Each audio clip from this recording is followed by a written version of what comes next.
અને વધુ એક વખત આણંદ કલેક્ટર કચેરીની ગંભીર બેદરકારી સામે આવી છે। કૌભાંડને છાવરવા માટે જાણે એક બાદ એક કૌભાંડ અહીંયા કરવામાં આવતા હોય તેવું સતત સામે આવી રહ્યું છે। આણંદમાં પૂર્વ નાયબ કલેક્ટર અને મામલતદારે મળીને મસમોટું કૌભાંડ આચર્યું હતું અને હવે જમીનના રેકોર્ડની તપાસ કરતા રેકોર્ડ શાખામાંથી રેકોર્ડ્સ જ ગાયબ થઈ ગયા છે અને તપાસ ક્રાઇમ બ્રાન્ચને સોંપવામાં આવી છે। આખરે આવું કઈ રીતે થઈ શકે કે જમીનના રેકોર્ડ્સ જ ગાયબ થઈ જાય ફાઇલમાંથી, તેને લઈને સવાલ ઉઠી રહ્યા છે।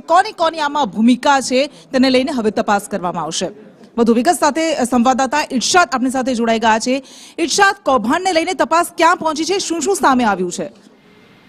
જી, હાલ જે પ્રમાણે નવી શરતની જમીનની ફાઇલ ગુમ થઈ છે, આખી ફાઇલ રેકર્ડ શાખામાંથી ગુમ થતા હાલ તો ભારે ચકચાર મચી છે અને આ મામલે ટાઉન પોલીસ મથકમાં ગુનો નોંધાયો છે અને તેની તપાસ લોકલ ક્રાઇમ બ્રાન્ચ પોલીસને સોંપવામાં આવી છે।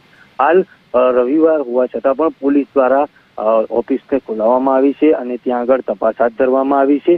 આ જે રેકર્ડ રૂમ છે જે કલેક્ટર કચેરી ખાતે આવેલો છે, અહીંયા આગળ પહેલાથી જ પોલીસ બંદોબસ્ત પણ હોય છે અને દરમિયાન આ જે કૌભાંડની જે ફાઇલ હતી, સરકારના પ્રીમિયમને જે આવકને મોટું નુકસાન કર્યું હતું, જેમ આ ફાઇલમાં છતું થયું છે, એ જ ફાઇલ આખી ગુમ થતા હાલ તો સમગ્ર કચેરીમાં ચકચાર મચી છે અને એલસીબી પોલીસે તપાસનો ધમધમાટ કર્યો છે।